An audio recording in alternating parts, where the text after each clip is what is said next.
Hello everyone, आज के इस वीडियो में हम लोग एक केस देखेंगे where a sphere is rolling down the incline. एक स्फीयर है और वो इंक्लाइन पे जो है तो क्या कर रहा है, रोल डाउन हो रहा है।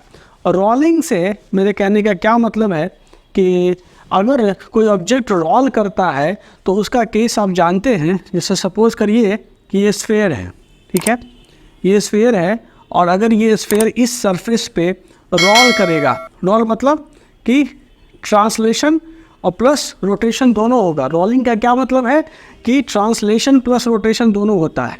ट्रांसलेशन में ब्रीफ दे रहा हूँ, रोलिंग के लिए मैं एक अलग वीडियो बनाऊंगा जिसमें सारे कंसेप्ट में डिस्कस करूंगा। बट व्हेन आई से rolling, it is basically the translation of this sphere plus rotation about the centre of mass, rotation about centre of मास, ठीक है।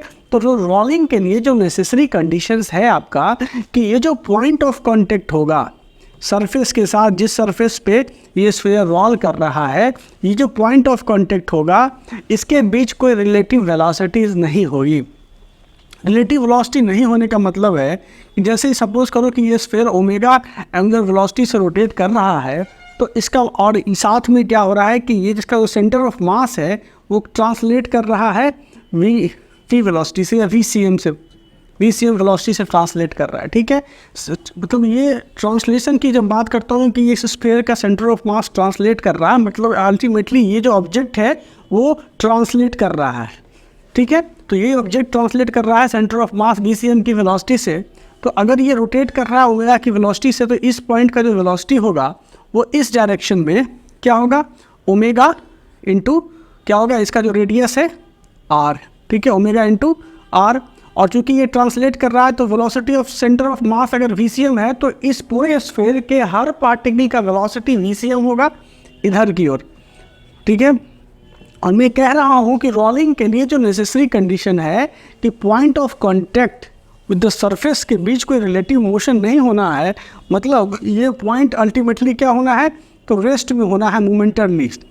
पॉइंट ऑफ कॉन्टैक्ट मोमेंटरली क्या होगा, रेस्ट में होगा।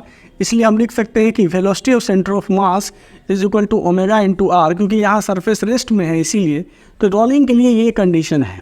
तो कहने का मतलब मैं ये कह सकता हूँ कि अगर ये स्फीयर रोल डाउन होगा नीचे, ये स्फीयर अगर रोल डाउन होगा तो जो इसका ट्रांसलेशन का वेलोसिटी जो v होगा वो क्या होगा, related to with the angular velocity omega into R. ये जो कंडीशन है ये क्या है, कंडीशन फॉर रोलिंग है। क्या है ये कंडीशन फॉर रोलिंग है। और ये जो कंडीशन है वो कहाँ से डिराइव होता है, तो ये कंडीशन आपका डिराइव होता है कि रोलिंग के लिए जो मोमेंटरली जब वो पॉइंट ऑफ कांटेक्ट में जो पॉइंट आता है स्फीयर का, उसका जो वेलोसिटी है, मतलब उसका जो इस पॉइंट पे ये मोमेंटरली रेस्ट में होता है। और इससे ये डिराइव होता है कि अगर ये ऑब्जेक्ट प्योर रोलिंग कर रहा है तो जो इसका ट्रांसलेशनल वेलोसिटी है v, वो उसके angular velocity omega into R के, अगर ये ओमेगा से रोटेट रोल करेगा तो ओमेगा इंटू आर के बराबर होगा। This is the conditions of rolling. हम इसको बाद में देखेंगे। यहाँ जो हमारा सब्जेक्ट है वो है क्या चीज़ कि what will be the speed of solid sphere of mass m। एक सॉलिड स्फीयर है जिसका मास आपको यहाँ मेंशन है, इसका मास क्या है, m है, रेडियस r है। When it reaches the bottom of the incline, जब ये स्फीयर रोल करता हुआ बॉटम पे पहुँचेगा इस इंक्लाइन प्लेन के, तो क्या होगा, इस स्फीयर की velocity speed, what will be the speed of the solid sphere of mass m and radius r when it reaches the bottom of the incline, if it start from rest at the vertical height h। incline का height h है और इस h height से ये जो है so rest से start करता है और ये रोल विदाउट द स्लीपिंग है। ये जो कंडीशन आपको इसने दे दिया that the sphere is rolling without sleeping, मतलब कहीं ना कहीं उसने इस कंडीशंस को मेंशन कर दिया कि जब ये स्फीयर इस पे रोल डाउन होगा तो जो इसका ट्रांसलेशनल वेलोसिटी होगा वो उसके एंगुलर वेलोसिटी के साथ इस इक्वेशन से रिलेटेड होगा, ठीक है। क्योंकि ये रोलिंग विदाउट स्लीपिंग है। अब रोलिंग विदाउट स्लीपिंग के केस में ये कह रहा है कि चीज़ कि आप मान लो कि सफिशिएंट स्टैटिक फ्रिक्शन है टू अवॉइड द स्लीपिंग, क्योंकि अगर स्लीपिंग होगा तो फिर चीज़ें बदल जाएंगी। यहाँ पे ये एज्यूम कर रहा है कि प्योर स्लीप रोलिंग हो रहा है और प्योर रोलिंग के लिए वो मान रहा है कि सफिशिएंट स्टैटिक फ्रिक्शन इस प्लेन पे अवेलेबल है, जिसकी वजह से ये प्योर रोलिंग इस ऑब्जेक्ट का हो रहा है। अगर स्टैटिक फ्रिक्शन कम होता या ये तो जीरो होता, अगर जीरो होता तब तो ये स्लाइडिंग होता, रोल करता, ऑब्जेक्ट रोल ही नहीं करता, ठीक है, ऑब्जेक्ट का रोलिंग का कोई चांस ही नहीं था। या नहीं तो स्टैटिक फ्रिक्शन अगर कम होगा, रोलिंग के रिक्वायरमेंट से अगर स्टैटिक फ्रिक्शन की वैल्यू कम होगी तो ये ऑब्जेक्ट हो सकता है कि रोल भी करे और स्लाइड भी करे, तो उस केसेस में चीज़ें बदल जाएगी। तो यहाँ जो हम डिस्कस कर रहे हैं वो प्योर रोलिंग का केस देख रहे हैं कि इस स्पेयर को लुढ़काया गया, ये रोल किया इस स्लोप पे, नीचे जब आएगा तो इसका स्पीड क्या होगा, मेरा इंटरेस्ट केवल ये जानने में है। ठीक है फ्रेंड, तो देखिए इस केस में अगर आपसे कहा जाए एनर्जी का किसी भी मतलब ऑब्जेक्ट का, क्योंकि यहाँ पे क्या हो रहा है तो रोटेशन हो रहा है और प्लस ट्रांसलेशन दोनों हो रहा है, ट्रांसलेशन दोनों हो रहा है। क्यों? क्योंकि ये स्फीयर जब नीचे लुढ़केगा तो ये रोल भी करेगा, रोटेट भी करेगा, किसके अबाउट, अपने सेंटर ऑफ मास के एक्सेस के अबाउट ये क्या करेगा, रोटेट करेगा, और साथ में पूरा का पूरा स्फीयर ट्रांसलेट भी करेगा। तो रोटेशन प्लस ट्रांसलेशन दोनों हो रहा है। तो किसी भी पर्टिकुलर मोमेंट पे, ठीक है, जो इस स्फीयर की एनर्जी होगी वो rotational energy plus translational energy और प्लस जो एग्जिस्टिंग पोटेंशियल एनर्जी है उसके बराबर होगी।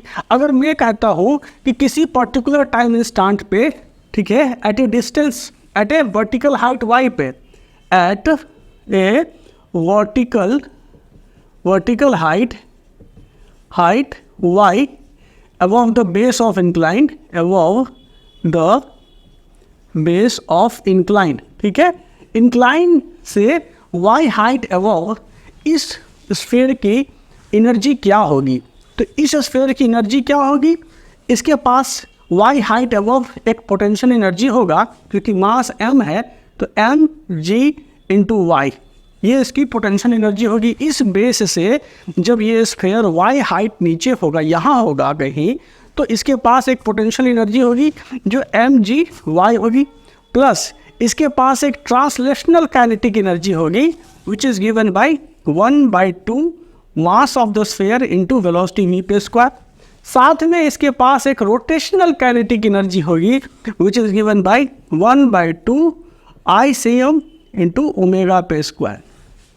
आपको समझ में आ रही होगी, मैंने जो ये इक्वेशन निकाला, this is the energy of the sphere at a height y above the base of the incline. कौन सा एनर्जी होगा, क्योंकि ये स्फीयर ट्रांसलेशन के साथ साथ रोटेशन के भी एक्टिविटी कर रहा है, इसीलिए। और दूसरा चीज़, ये ग्राउंड सरफेस से रेफरेंस लेवल से एक हाइट अबव होगा, तो इसके पास एक पोटेंशियल एनर्जी होगी स्फीयर का। मैंने लिखा mass of the sphere g into Y, plus क्योंकि ये नीचे ट्रांसलेट कर रहा होगा तो ट्रांसलेशनल काइनेटिक एनर्जी तो बनता है भाई, तो मैंने लिखा half m mass of the sphere into V square. वी क्या है, तो ट्रांसलेशनल वेलोसिटी है स्फीयर का। साथ में मैंने कहा कि चूंकि जब स्फीयर रोल कर रहा होगा तो वो रोटेट कर रहा होगा अपने सेंटर ऑफ मास एक्सिस के अबाउट, तो उसके पास एक रोटेशनल एनर्जी होगा, रोटेशनल काइनेटिक एनर्जी होगा, जिसको हम लिखते हैं 1/2 ICM इंटू ओमेगा स्क्वायर। जहाँ ICM क्या होता है, ICM क्या होता है, तो मूवमेंट ऑफ इनर्शिया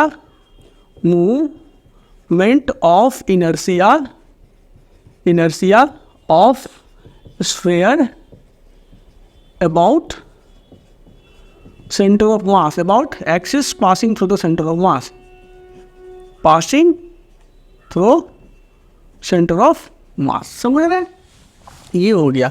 अब मुझे क्या करना है, एनर्जी कंजर्वेशंस लगाना है। एनर्जी कंजर्वेशंस में लगा तो रहा हूँ, लेकिन आपके मन में एक सवाल उठ रहा होगा, तो मैं कह रहा हूँ कि assume the sufficient static friction for non slipping. Slip नहीं करे ये स्फीयर, जब वो नीचे रोल डाउन हो रहा है तो स्लिपिंग नहीं हो, इसके लिए हम ये भी मान रहे हैं कि स्टैटिक फ्रिक्शन सफिशिएंट है टू अवॉइड द स्लिपिंग। तो जब स्टैटिक फ्रिक्शन है तो मैं कैसे कंजर्वेशन ऑफ एनर्जी लगाऊंगा। ये जो कंजर्वेशन ऑफ एनर्जी लगाने की मैं बात कर रहा हूँ, तो फ्रिक्शन के कॉन्टेक्स्ट में तो फ्रिक्शन नॉन कंजर्वेटिव है, मैं एनर्जी कंजर्वेशन लगा नहीं सकता हूँ। तो देखने की बात ये है कि क्या जो स्टैटिक फ्रिक्शन है वो कोई काम करता भी है। जब स्फीयर रोल डाउन होता है तो स्टैटिक फ्रिक्शन कोई काम करता है। अगर वो काम कर रहा है, if the work is being done by the static friction, while the spheres roll down the plane, जब स्फेयर प्लेन के अराउंड रोल डाउन होता है, ढकता है, उस समय क्या स्टैटिक फ्रिक्शन कोई काम करता है? पहले इस चीज़ को समझ लो, फिर हम लोग लगाएंगे एनर्जी कंजर्वेशन, क्योंकि दिमाग में ये हमेशा खटकेगा कि सर आप एनर्जी कंजर्वेशन लगा रहे हो, साथ में ये भी कह रहे हो कि स्टैटिक फ्रिक्शन अवेलेबल है, और स्टैटिक फ्रिक्शन मतलब नॉन कंजर्वेटिव फोर्स है। तो देखो, नॉन कंजर्वेटिव फोर्स अगर लग भी रहा है, अगर वर्क डन उसके द्वारा जीरो हो रहा है स्फीयर पे, तो तुम ये कह सकते हो कि तुम एनर्जी कंजर्वेशन लगा लो। अब पूछोगे वर्क डन कैसे जीरो हो रहा है, क्योंकि स्टैटिक फ्रिक्शन जब है तो देखो, जैसे सपोज करो कि ये स्फीयर है, ठीक है, ये स्फीयर है और ये प्लेन है जिसपे ये स्फीयर क्या होगा, रोल डाउन होगा, रोलिंग होगा, ठीक है। तो ये स्फीयर है और ये प्लेन है। इसमें देखो ये जो पॉइंट है, दिस पॉइंट 1P, ये क्या होगा, ये रेस्ट पे होगा, मोमेंटरली एट रेस्ट पे होगा।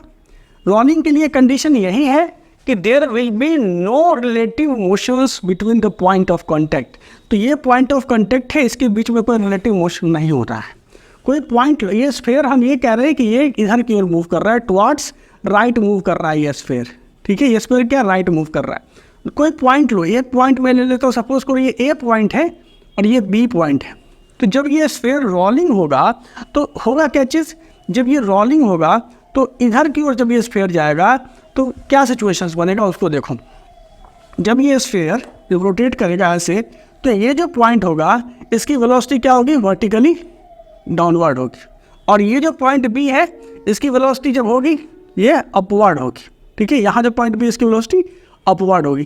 तो जब रोलिंग होगा तो कहीं ना कहीं क्या होगा कि पॉइंट ए जो है सो क्या होगा, थोड़ी देर के बाद ये इस मोमेंटरली रेस्ट में आ जाएगा, और पॉइंट ए का मोशन क्या है, वर्टिकली डाउनवर्ड है, वर्टिकली डाउनवर्ड है, डाउनवर्ड। और पॉइंट बी जो ठीक इधर है उसका मोशन क्या है, वर्टिकली अपवर्ड है। और फ्रिक्शन फोर्स कैसा लग रहा है, हॉरिजॉन्टली लग रहा है, एफ आर इधर, ठीक है। फ्रिक्शन फोर्स कैसा लग रहा है, हॉरिजॉन्टली एफ आर इधर की ओर लग रहा है। तो फ्रिक्शन फोर्स, ठीक है, एक तो पॉइंट ऑफ कॉन्टैक्ट रेस्ट में रहा, और जो पॉइंट मोमेंटरली कॉन्टैक्ट में आने वाला है उसका मोशन फ्रिक्शन फोर्स के परपेंडिकुलर है। समझो उस बात को। वर्क डन क्यों जीरो हुआ, क्योंकि जो पॉइंट रोलिंग के दौरान, अब ये पॉइंट आएगा कॉन्टैक्ट में, जब ये पॉइंट कॉन्टैक्ट में आएगा तब तो ये मोमेंटरली रेस्ट में आ जाएगा, लेकिन क्या होगा कि जब ये आएगा कॉन्टैक्ट में तो इसका जो मोशन है वो क्या, वर्टिकली डाउनवर्ड है, फ्रिक्शन फोर्स लग रहा है हॉरिजॉन्टल। तो जो दो फोर्सेस और जो डायरेक्शन ऑफ मोशंस परपेंडिकुलर हैं तो वर्क डन क्या होगा, ज़ीरो होगा।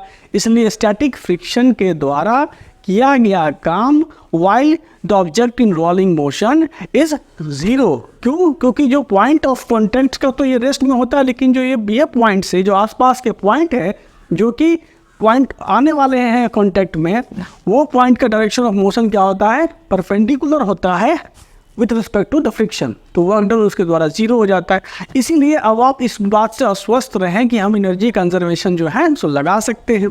तो मैंने कहा कि वाई डिस्टेंस अवे जो एनर्जी का प्रोफाइल होगा इस स्फीयर का while rolling down, Y distance from the centre of base, ये होगा। अब मैं क्या करता हूँ कि यहाँ का energy, applying the energy conservations, APP applying energy conservation, energy conservation at top and bottom point, ठीक है, बॉटम पॉइंट, ठीक है। हम energy conservation while the sphere in motion, while the sphere roll down, sphere rolls down, ठीक है। हम लोग क्या कर रहे हैं, एनर्जी कंजर्वेशन लगा रहे हैं। तो इस पॉइंट पे देखो, तो इस पॉइंट पे हमारे पास केवल पोटेंशियल एनर्जी है h हाइट पे। ये जो y की वैल्यू यहाँ h सब्सटीट्यूट करोगे, यहाँ पे ये रेस्ट में है तो काइनेटिक एनर्जी जीरो है, और ओमेगा की वैल्यू भी जीरो होगी क्योंकि अभी फिलहाल वो रेस्ट में है। तो इस पॉइंट पे क्या होगा, हमारे पास केवल क्या होगा, पोटेंशियल एनर्जी mgh बचा। और इस हाइट पे जब हम आ जाते हैं at the bottom of the incline, तो हमारे पास क्या रहेगा, पोटेंशियल एनर्जी y की वैल्यू हम क्या सब्सटीट्यूट करेंगे, बॉटम पे जीरो पुट करेंगे, क्योंकि हम यहाँ आ गए, तो हम यहाँ आ गए तो y जीरो हो गया, तो पोटेंशियल एनर्जी जीरो हो गया। वेलोसिटी तो होगी, हम लिखेंगे is equal to half m into V पे square plus 1/2 centre moment of inertia about the centre of mass into omega पे स्क्वायर, ये लिखेंगे। ठीक है। अब आपको पता है, ये तो आपने क्या लगाया, एनर्जी कंजर्वेशन लगाया। ये जो एनर्जी हुआ, ये एनर्जी क्या हुआ, एनर्जी एट द टॉप। ये क्या है, एनर्जी एट द टॉप। और ये जो है, ये क्या है, energy at the bottom, energy at bottom of incline. समझ में आ रही है बात। अब एक चीज़ बताओ कि जो आपका सॉलिड स्फीयर है उसका moment of inertia about an axis passing through the centre of मास, क्योंकि जब ये रोल डाउन होगा तो ये रोल करेगा, क्या रोटेट करेगा about an axis passing through the centre of मास। तो वो क्या होगा, ICM की वैल्यू हमें पता है, ये होगा 2/5 मास इंटू रेडियस पे स्क्वायर। ठीक है। साथ में ओमेगा, हमने कहा कि चूंकि ये कंप्लीट प्योर रोलिंग का केस है, स्लिपिंग नहीं है, इसीलिए जो स्फीयर का जो ट्रांसलेशनल स्पीड है वो ओमेगा इंटू आर की कंडीशन को फुलफिल करेगा, क्योंकि जो स्फीयर का जो पॉइंट ऑफ कांटेक्ट है सरफेस के साथ उसको रेस्ट में होना है, और इस कंडीशन को फुलफिल करने के लिए ये चीज़ होना ही होना है। तो हमारे पास एक कंडीशन और आ गया कि omega is equal to V/R। अब ये तो वैल्यू हम यहाँ सब्स्टिट्यूट कर देते हैं, mgh is equal to 1/2 mv² plus 1/2 into I की value 2/5 mr² plus mr² into omega square, मैं इक्वल v²/r²। तो ये r² कट गया, ये आ गया 1/2 mv² प्लस 1/5 mv²। ठीक है। तो ये ले लो, ये हो गया 10 हो गया, तो ये 5 mv², और ये 5 प्लस 1, यहाँ से देखो 2 5 plus 2 7 mv², 7 mv², and this is equal to mgh। ठीक है। m से m हमने काट दिया, तो हमारे पास वेलोसिटी क्या आ गया, velocity v is equal to 10gh/7, 10gh/7 का root under, and this will be the velocity of the sphere. ये जो होगा वो ट्रांसलेशनल वेलोसिटी होगा इस स्फीयर का जब ये बॉटम पॉइंट पे पहुंच जाता है। रूट अंडर 10gh/7 क्या आ गया, v की value root under 10gh/7, I think I right, 10gh/7 जो है सो इसकी स्पीड आ गई बॉटम पॉइंट पे।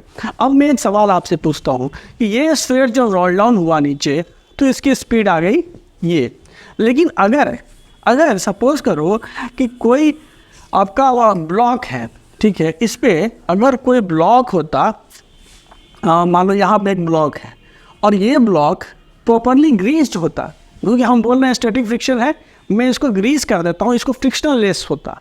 ठीक है, मतलब इसको ग्रीसिंग कर दिया ताकि इसको फ्रिक्शन फील नहीं हो। जो स्टैटिक फ्रिक्शन ये ऑब्जेक्ट ऑब्जर्व कर रहा था इसको नहीं फील हो, क्योंकि ये प्रॉपरली ग्रीस्ड है।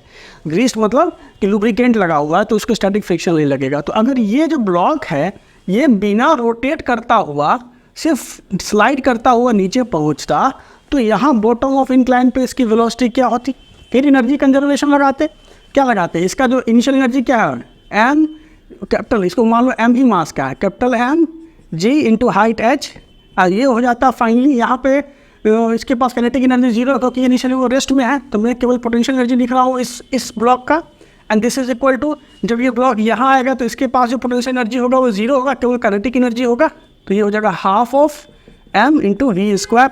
तो यहाँ से देखो m से m काट दो तो ये हो जाता v² is equal to 2gh, और इसीलिए v is equal to root under of 2gh।